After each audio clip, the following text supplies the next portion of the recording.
Auzubillahi minash-shaytanir-rajim. Bismillahir-rahmanir-rahim. Assalamu alaikum to my YouTube viewers. Today I am discussing the MCQs which is related to my previous videos lectures. So let's start the video. So viewers, our first MCQs is the closure property with respect to multiplication satisfy the which condition.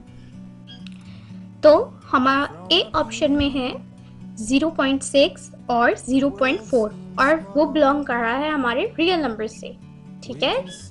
अब हम इन दोनों 0.6 और 0.4 की जब product लेंगे तो हमें result में मिलेगा 0.24 और वो भी बिलोंग कर रहा है हमारे रियल नंबर से। तो ये कंडीशन जो है हमारी सेटिस्फाई हो रही है closure property with respect to multiplication. पर हमें दूसरे ऑप्शंस को भी देखना है पहले। तो बी ऑप्शन में देखेंगे 16,24 बिलोंग्स टू आर। जाहिर सी बात है 16 और 24 भी बिलोंग करें हमारे रियल नंबर से, ठीक है। और इसमें इन्होंने आगे दिया है 16 + 24 विच इक्वल्स टू 40 और बिलोंग्स टू आर। अब इधर यहाँ पे 16 और उन्होंने ऐड करा दिया 24 को, तो रिजल्ट मिल रहा है 40 और वो भी बिलोंग कर रहा है आर से, यानी कि रियल नंबर से। पर ये ऑप्शन रॉन्ग है क्योंकि हमें ऊपर स्टेटमेंट में पूछा गया है multiplication. Closure property of addition है ये, और वहाँ क्वेश्चन में हमें कहा गया है closure property with respect to multiplication बतानी है। तो यानी ये ऑप्शन तो आपका गलत हो गया है। थर्ड ऑप्शन देखेंगे यानी कि सी 4,5 विच बिलोंग टू आर, मतलब कि रियल नंबर 4 और 5 रियल नंबर हैं, सही है। और उन दोनों की प्रोडक्ट ली गई है 4 × 5 = 20 और बिलोंग्स टू आर। तो ये भी हमारा रियल नंबर ही है 20। तो ये सेटिस्फाई करा है हमारी closure property with respect to multiplication, क्योंकि यहाँ पे 4 और 5 की प्रोडक्ट ली गई है, ठीक है। और ये ऑप्शन आपका करेक्ट है। पर हमें हमेशा अपने सारे ऑप्शंस को अच्छे तरीके से पढ़ के फिर ही हमारे MCQs को फाइनलाइज करके आपने अटेम्प्ट करना होता है। तो डी ऑप्शन को भी देखेंगे तो डी ऑप्शन में है बोथ ए एंड सी, ठीक है। तो आपका करेक्ट ऑप्शन होगा डी ऑप्शन। अब आपने देखा कि ए ऑप्शन है आपका अगर करेक्ट था तो आपने कहा कि भाई क्लोजर प्रॉपर्टी ऑफ मल्टीप्लिकेशन को सेटिस्फाई करना है, तो आपने जल्दी से अटैम्प्ट करके उसको टिक कर दिया। नो, आपको दूसरे ऑप्शंस को भी अच्छे से रीड आउट करना है और उसके बाद MCQs को अटैम्प्ट करना है, सही है। तो आपका यहाँ पे जैसे करेक्ट ऑप्शन था डी, क्योंकि आपका ए और सी दोनों ही सेटिस्फाई कर रहे थे closure property with respect to multiplication को सेटिस्फाई। चलिए जी नेक्स्ट MCQs को देखते हैं। +8 = 8 + 7 = 15 satisfy which property। अब ये हमारे पास एक क्वेश्चन है, अगर हम 7 में 8 प्लस करें या 8 में 7 को प्लस करें तो हमारे पास रिजल्ट आएगा 15। तो बेसिकली ये हमारी किस प्रॉपर्टी को सेटिस्फाई कर रहा है। तो ए ऑप्शन में है हमारे पास कम्यूटेटिव प्रॉपर्टी ऑफ मल्टीप्लिकेशन, नहीं, क्योंकि वहाँ हमारे क्वेश्चन में क्या हो रही है, एडिशन हो रही है, तो मल्टीप्लिकेशन तो हो ही नहीं रही। तो ये ए ऑप्शन तो हमारा क्या हो जाएगा, wrong. B associative property of addition, ये भी नहीं होगी क्योंकि एसोसिएटिव प्रॉपर्टी में बेसिकली हम क्या कर रहे होते हैं, ग्रुपिंग, और वहाँ हम लेते हैं 3 नंबर्स। तो ये भी क्या हो जाएगा हमारा ऑप्शन रॉन्ग। सी में हम देखेंगे कम्यूटेटिव प्रॉपर्टी ऑफ एडिशन। जी हाँ, कम्यूटेटिव प्रॉपर्टी ऑफ एडिशन हमारा जो है करेक्ट ऑप्शन है, क्योंकि कम्यूटेटिव प्रॉपर्टी में हमने पढ़ा था कि हमारा ऑर्डर मैटर नहीं करता। अगर आप 7 को पहले ऐड कर दें या बाद में ऐड कर दें, हमारे रिजल्ट पे कोई भी इफेक्ट नहीं होता, वो सेम ही रहता है।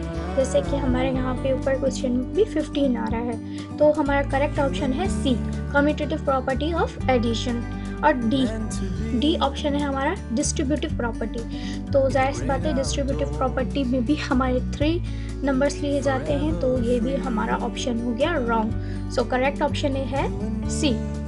सो हमारा नेक्स्ट MCQs है 2 + -2 = -2 + 2 = 0 और अब हमारे पास एक 2 है और उसका इन्वर्स है -2, 2 का इन्वर्स है -2 और बीच में क्या है हमारा एडिटिव इन्वर्स है 2 जो है -2 जो है वो एडिटिव इन्वर्स है किसका, 2 का, ठीक है।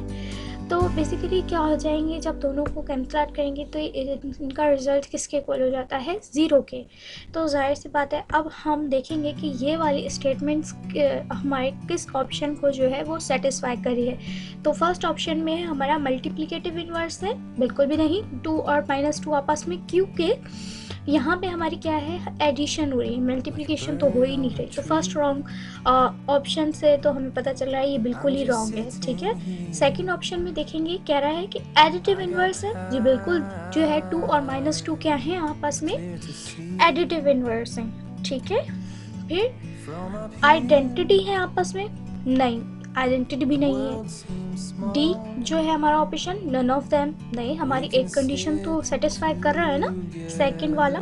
तो इसका करेक्ट आंसर है हमारी एडिटिव इन्वर्स। नेक्स्ट एमसीक्यूज है जो कि एक हमारी किसी लॉ की एक स्टेटमेंट है जिसको पढ़ेंगे।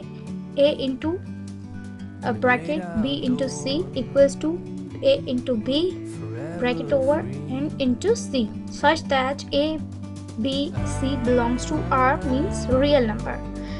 तो हम बेसिकली यहाँ पे क्या हो रही है, हो तो मल्टीप्लिकेशन हो रही है पर किस फॉर्म में हो रही है, ग्रुपिंग के फॉर्म में हो रही है और रिजल्ट हमारे आपस में दोनों ही इक्वल होते हैं। तो ये हमारा जो है बेसिकली ये स्टेटमेंट हमारी सेटिस्फाई कर रही होती है एसोसिएटिव लॉ की।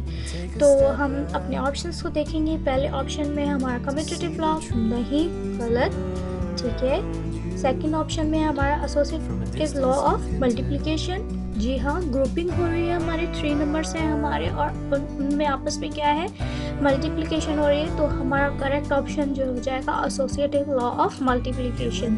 क्लोजर लॉ ऑफ मल्टीप्लिकेशन, नहीं, बिल्कुल भी नहीं। तो ये भी हमारा क्या हो जाएगा, रॉन्ग। सो करेक्ट आंसर है एसोसिएटिव लॉ ऑफ मल्टीप्लिकेशन।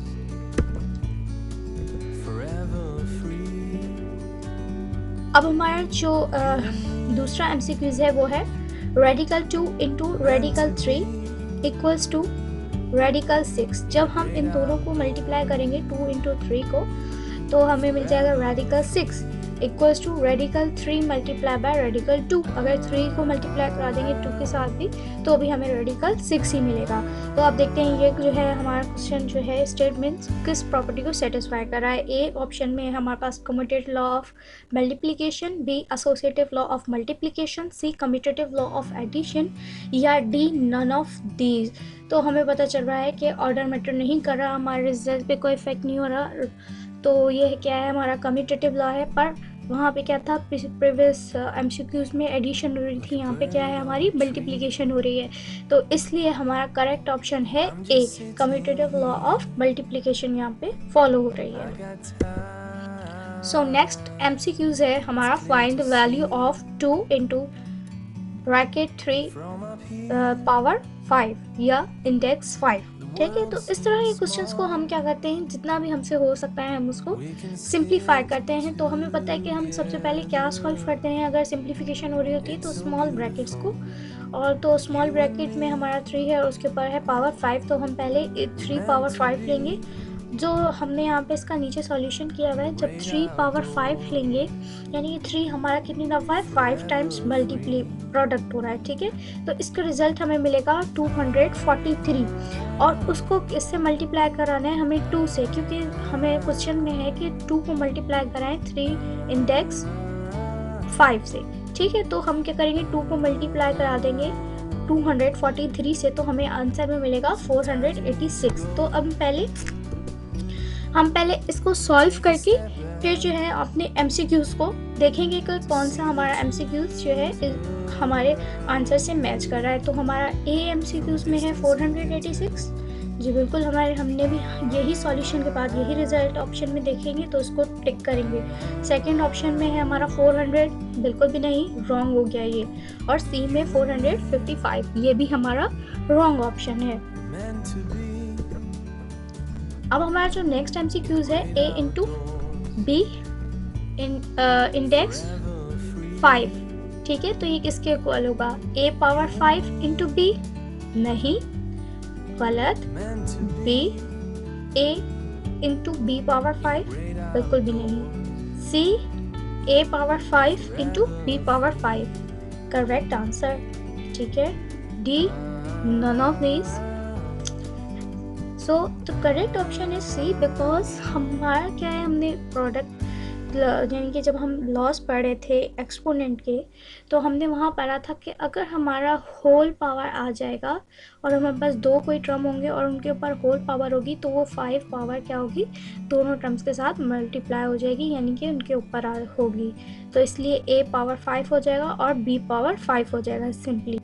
अब हमारे MCQs में 5000 के ऊपर इंडेक्स है 0। तो हमने जब एक्सपोनेंट लॉ पढ़े थे तो मैंने वहाँ पे एक चीज़ डिस्कस की थी कि हमारे नंबर के ऊपर भले कितना भी बड़ा नंबर हो और इसके ऊपर पावर 0 आ जाए तो वो इक्वल हो जाता है हमारे 1 के।